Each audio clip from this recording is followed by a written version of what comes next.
the controller within.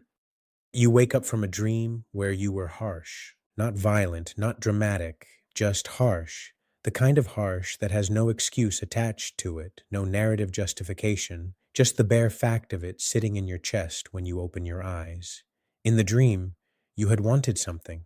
Someone close to you had said no, and something in you had moved, had insisted, had pressed, had forced its way forward with words that weren't kind. And then you woke up, and the thing that stays isn't the dream, it's the recognition. You've done this before, not just in sleep. Stay with that for a moment. Don't move past it. Because here's what I want to offer you today: not a theory, not a diagnosis, not a label to apply to yourself or someone you know. Something smaller than that, a distinction, one that took me longer than I'd like to admit to feel clearly enough to name.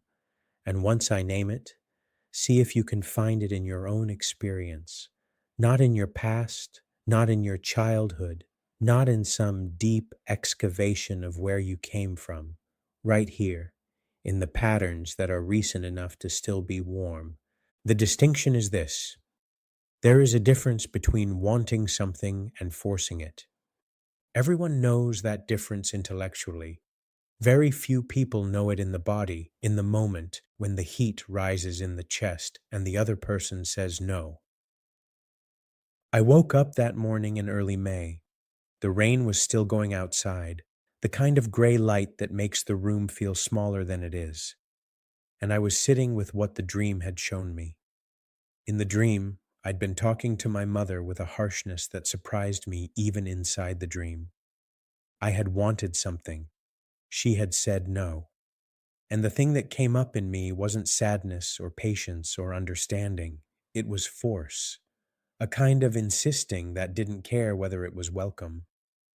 I sat with that for a while without trying to explain it. There was something in my chest, not pain exactly, more like a tightness, the kind you notice after the fact when you stop moving and let the body catch up with the mind. I noticed it.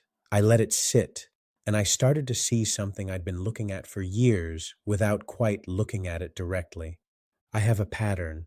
I've had it for a long time.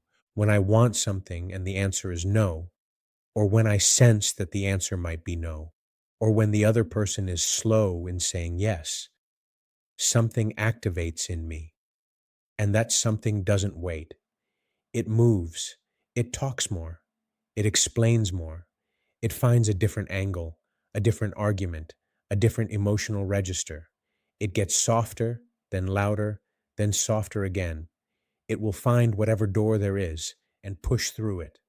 And the whole time it's doing this, it tells itself it's just communicating, just being honest, just trying to be understood.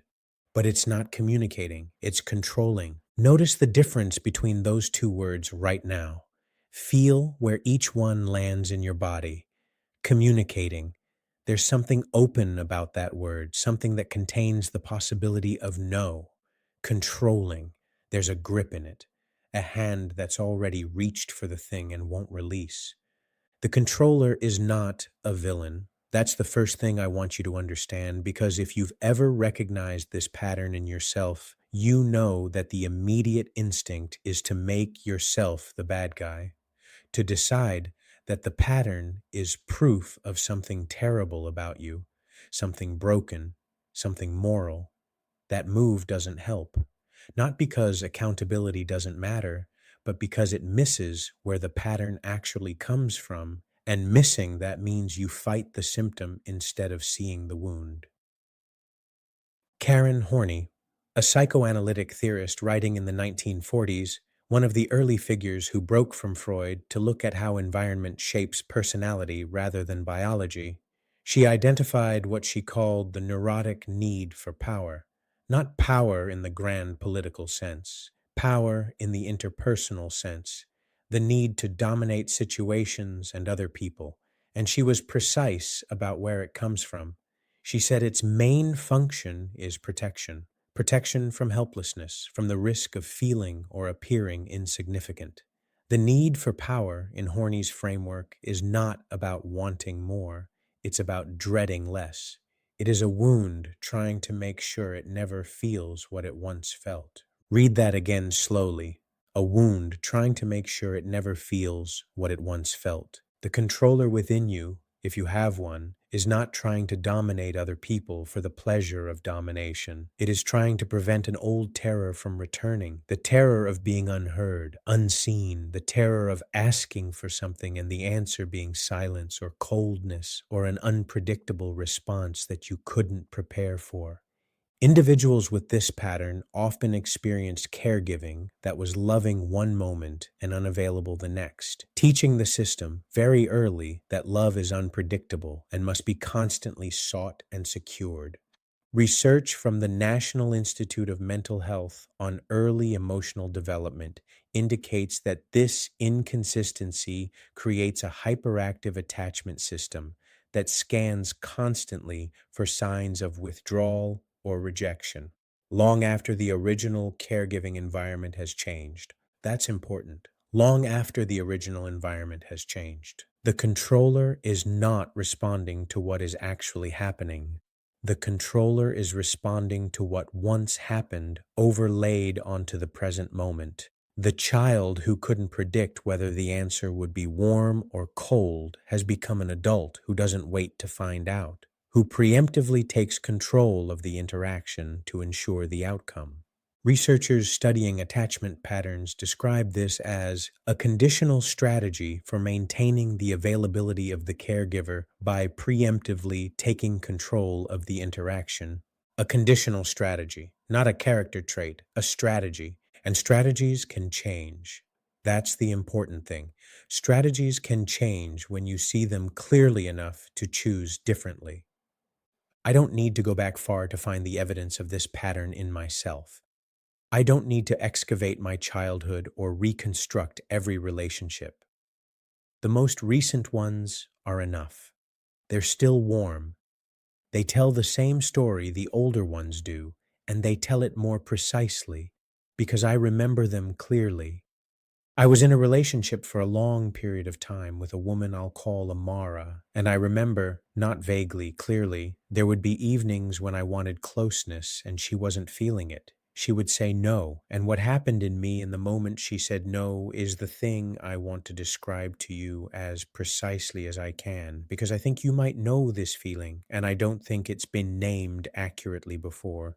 There was a heat in my chest, not metaphorical heat, actual heat, a warmth that became tightness, that moved up into my throat. Research published in the Proceedings of the National Academy of Sciences found that anger, anxiety, and fear are all associated with strong sensations in the chest area. And what I felt in those moments was some combination of all three: anger at the no, anxiety about what the no meant, fear underneath both of them, the oldest fear, the one that says, if they're pulling away, I'm going to be left. And instead of staying with that heat, instead of letting it inform me, instead of treating it as data, I used it as fuel. I would start talking. I would find a way to frame the rejection as evidence of something wrong between us.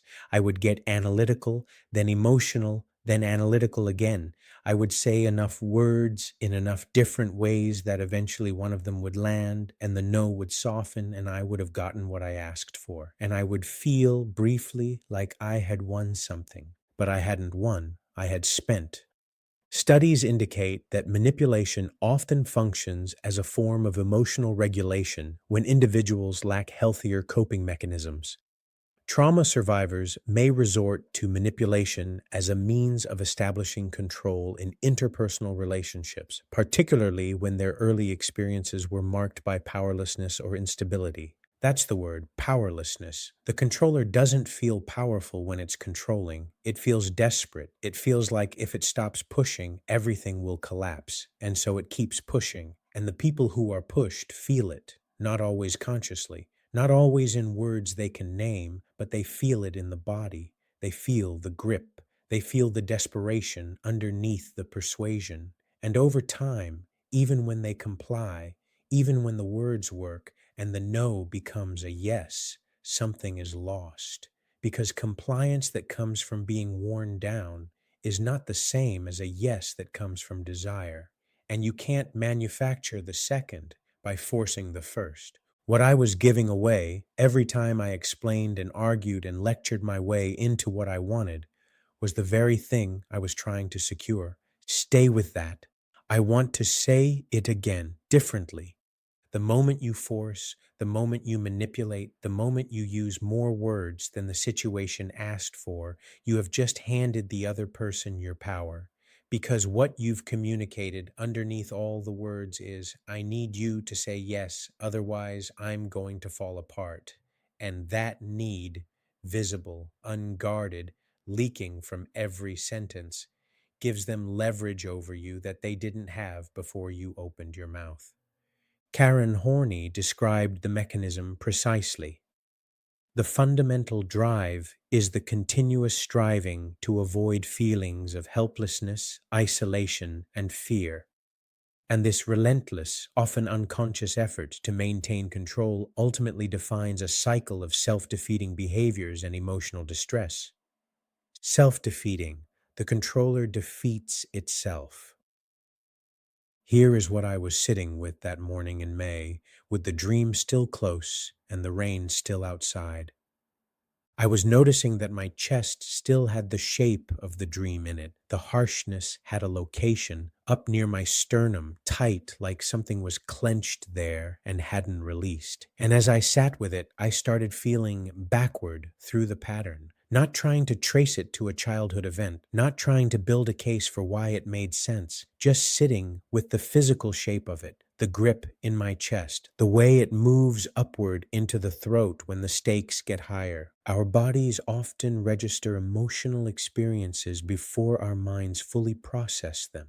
The tightness in the chest, the knot in the stomach, the tension gripping the shoulders. This is not poetry. This is physiology. The body knows before the mind has assembled the words, and the controller knows how to use that gap. In the space between when the body registers the feeling and when the mind catches up to name it, the controller has already moved, has already started talking, has already spent the power it was trying to protect.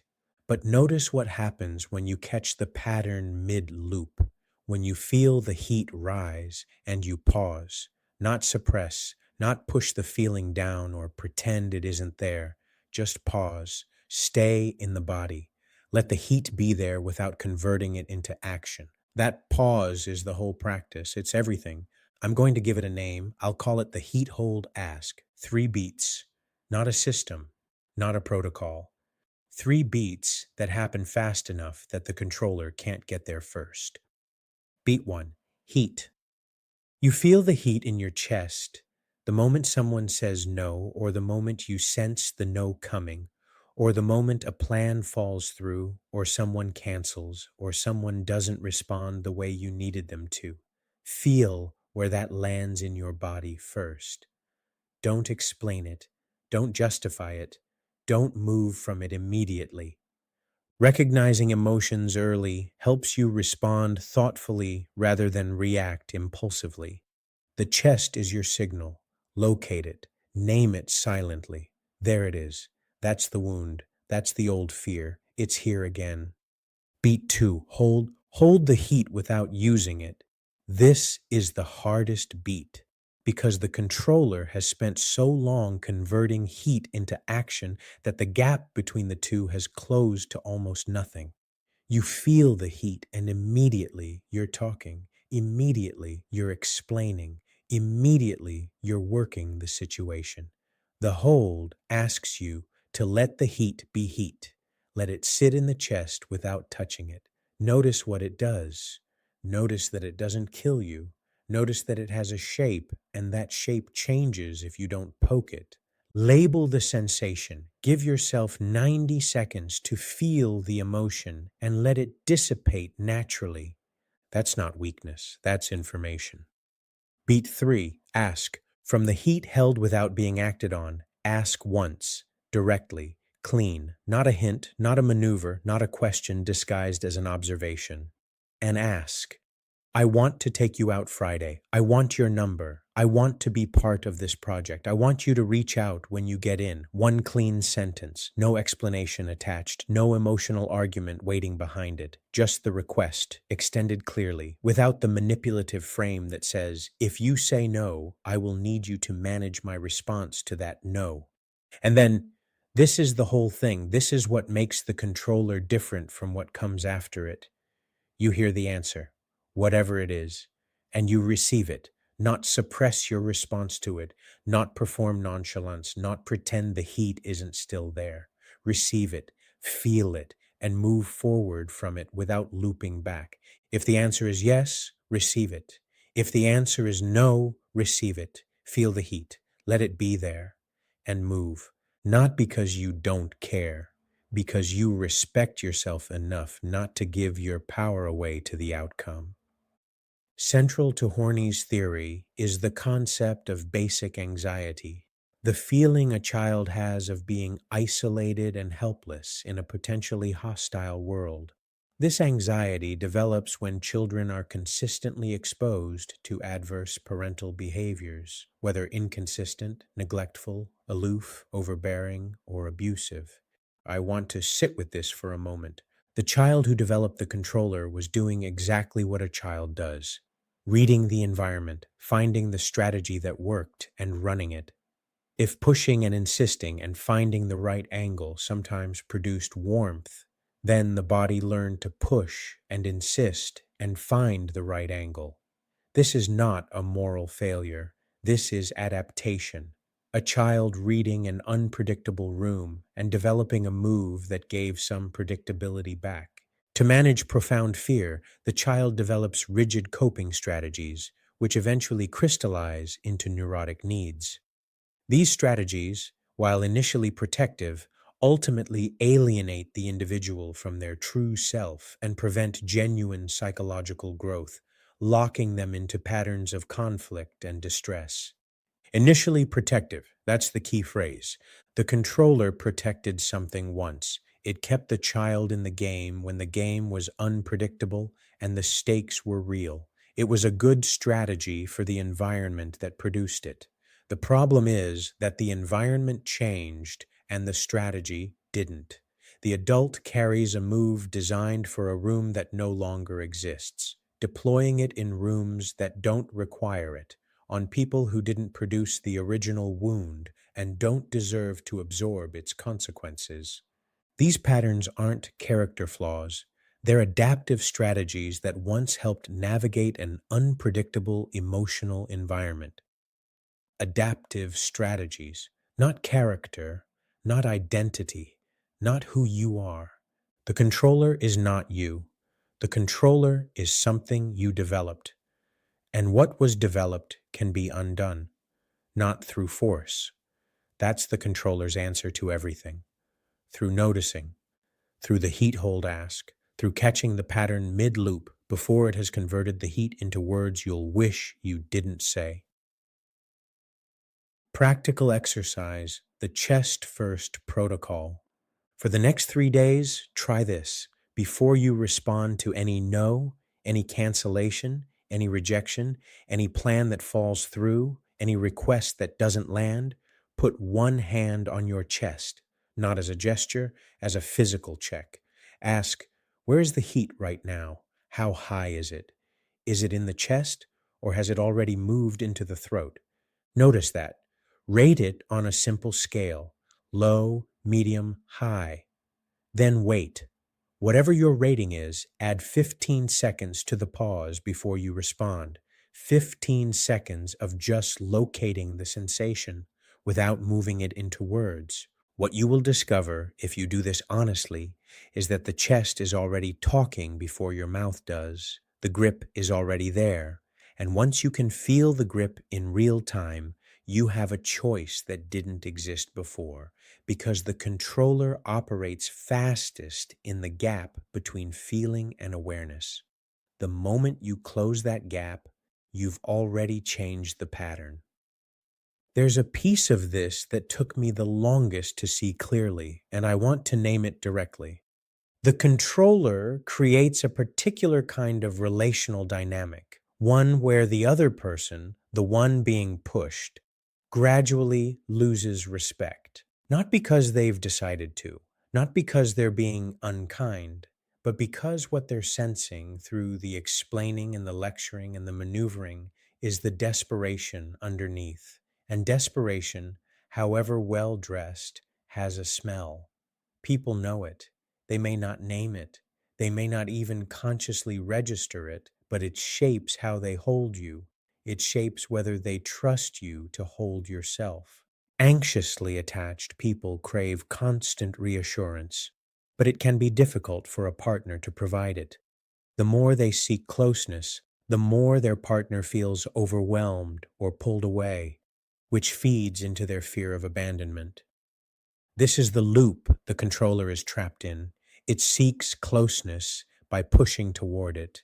The pushing creates distance. The distance intensifies the fear that produced the pushing. And so the pushing intensifies. The controller is running from the very thing it's creating. And there's only one exit from that loop, and it's not through the other person. It's not through getting them to say yes. It's through learning to be a person who can tolerate a no, who doesn't collapse at the word, who feels the heat, holds it, asks once cleanly, and then, regardless of the answer, remains intact, remains themselves, keeps their power inside their own body instead of handing it to the other person's response. Research shows that with consistent corrective emotional experiences, people can move from insecure to secure attachment. Psychologists call it earned secure attachment. Even if you grew up with inconsistency and emotional unpredictability, you can still build a new, healthy internal model of love. Earned secure attachment. You earn it, not through willpower, through practice, through the same repetition that built the old pattern, turned toward a different response. Practical exercise, the one ask rule. For the next 2 weeks, practice this in every significant interaction. One ask, clean, direct, no hint disguised as a question, no statement that maneuvers the other person into saying what you want to hear. Just the ask, stated simply, and then silence. Here is what the ask sounds like. I want to take you out Friday. I want to be in on this project. I want to know if you're still interested. Can I call you this week? Here's what the ask does not sound like. So I was thinking, I don't know, if you're not doing anything this week, I mean, no pressure. It's just that I thought maybe we could. No, that's the controller wearing a casual disguise. It's still manipulating. It's still hedging in a way that prevents you from having to receive a clear no. One ask, then silence. Receive whatever comes. What you'll discover is that the one ask rule does something unexpected. It makes you feel more powerful, not less, because the ask itself is clean. It has your real want in it. It's not performing anything, not managing anything, not trying to control the outcome before the other person has even had a chance to respond. And that cleanness, that absence of manipulation, is what actually attracts the kind of yes that's worth having. The controller gets yeses that cost more than they give. The person who asks once and receives the answer gets something more valuable. They remain themselves throughout the interaction. They don't give their power away to the outcome. I'm sitting here now, at the start of May, and the rain has stopped. The chest is quieter than it was when I woke up from that dream. Not empty. I'm not telling you the wound is gone or that the heat doesn't still rise when someone says no. It does. It will for a long time, probably. The nervous system doesn't update overnight. Research shows that attachment patterns can change over time through safe relationships and consistent experience. This change occurs due to ongoing nervous system plasticity. Plasticity, the system changes. It changes slowly through repetition, through catching the pattern again and again in the small moments, not through a single dramatic decision to be different, through the hundreds of small moments where the heat rises and you pause, where the controller moves toward the door and you notice it moving and you close the door. where you feel what it feels like to hold the heat without burning someone with it. That is the practice, not a practice that ends, not a box to check. A practice that you do again tomorrow, in the next conversation where someone says no, in the next moment where the chest tightens and the throat wants to fill with words. You feel the heat, you hold it, you ask once, you receive the answer. And over time, not quickly, but over time, you become a different kind of person in the room, not a person without desire, not a person who doesn't want things, a person whose wanting doesn't leak, whose presence doesn't grip, whose ask lands clean because there's no desperation attached to it. That's the shift the controller can't make on its own. The controller can only grip tighter. It doesn't know how to hold loosely, but you do.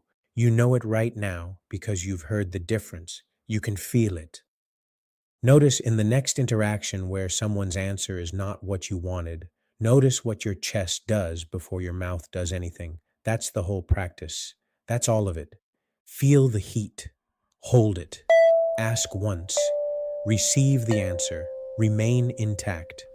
Take one breath right now. Let it go all the way out. Stay there.